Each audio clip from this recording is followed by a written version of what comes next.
चलिए पहले एक बार रुक कर लेते हैं अनिरुद्ध जी का।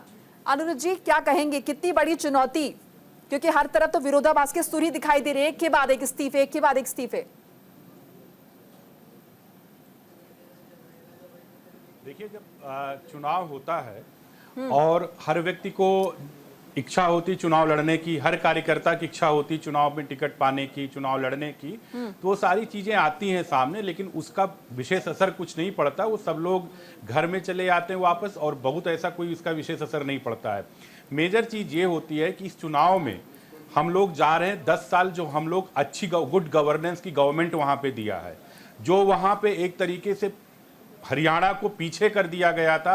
कांग्रेस और उनके अलायंस पार्टनर, जब भी कांग्रेस की सरकार रही है तो अलायंस वहां पे हरियाणा की स्थिति क्या थी कि वहां पे अगर ये देखा जाए तो सबसे बड़ी चीज हरियाणा में प्रॉब्लम हुआ करती थी कि बेटी और बेटे के रेशियो, जिसको लेके लड़कियों लड़ सकती हूँ, तमाम बातें ये लोग करते रहे हैं, उनका रेशियो में बहुत ज्यादा डिफरेंस था। और उस चीज को मनोहर लाल खट्टर जी, उसके बाद नायब सिंह सैनी जी, आदरणीय मोदी जी के गुड गवर्नेंस उसमें वो सब चीजें एक इक्विवेलेंट, इवन आज का रेशियो बहुत अच्छा, पर कैपिटा इनकम वहां का बढ़ा, वहां का स्टेट का जीडीपी बढ़ा, वहां इंफ्रास्ट्रक्चर डेवलपमेंट हुआ, वहां मल्टीपल इंस्टीट्यूट्स ओपन किए गए, मल्टीपल हॉस्पिटल, गुड गवर्नेंस वहां डेवलप किया गया, लॉ एंड ऑर्डर वहां का सही किया गया। तो कई ऐसी चीजें हैं जो बहुत पिछड़ा हो चुका था, उसको चीजों को सही किया गया। तो एक गुड, और जाहिर सी बात है राजनीतिक कार्यकर्ता हर किसी की इच्छा होती है चुनाव लड़ने की, उसमें ऐसा नहीं। और सबको, क्योंकि 90 सीट है वहां पे, अब ये बताइए इतना कम वक्त बचा है, सबको मनाएंगे या प्रचार करेंगे?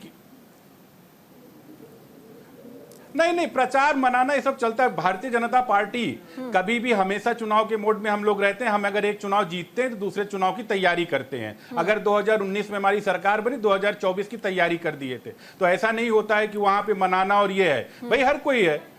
अगर चुनाव लड़ना होता, कार्यकर्ता राजनीतिक कार्यकर्ता आता इसीलिए है क्योंकि उसको विधानसभा, लोकसभा, हर जगह चुनाव लड़ने की उसकी इच्छा होती है। लेकिन सीटें तो 90 है, 90 लोगों को दिया जा सकता है। कोई संगठन में काम करता है, कोई जिले में काम करता है, कोई मंडल में करता, कोई प्रदेश में करता, कोई राष्ट्रीय टीम में काम करता है। तो क्योंकि भारतीय जनता पार्टी का चाहे ऊपर से लेकर राष्ट्रीय अध्यक्ष से लेकर पन्ना प्रमुख तक सब वो बीजेपी के कार्यकर्ता होते हैं। वहां लीडर की भावना से लोग काम नहीं करते, वहां कार्यकर्ता की भावना से, मतलब अपना परिवार समझ के काम करते हैं। अगर परिवार में छिटपुट एक आध दो लोग जी